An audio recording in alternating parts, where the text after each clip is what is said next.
I moved from a kind of big 4-bed detached family house, and I wasn't okay with not having a dining room because I've got 4 boys, they've got girlfriends, I love entertaining, so I needed a dining room.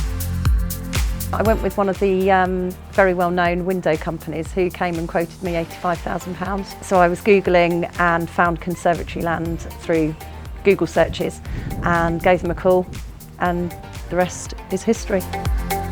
I spoke to one of the guys in the office, literally took some pictures, sent them through on WhatsApp. He then sent some images back, did some CAD drawings and sent the prices back. Once I'd ordered it, literally it was delivered up within 2 weeks max. I wanted it in time for Christmas because I was having all the boys on Christmas Day. I mean, the process was so smooth.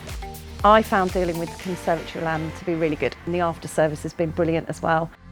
I went with the approved installer. They've been trained by Conservatory land to do the job properly.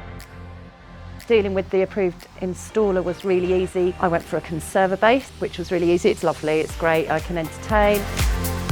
Now I've got my living room back with barbecues with the doors open, and girls' nights, perfect. It's changed the whole of the house. We've got a family space. I think that's the most important thing. I would absolutely recommend Conservatory land 100%. They have been absolutely great from start to finish. The customer service has been on point, and the installer was great as well, so 100% recommend them.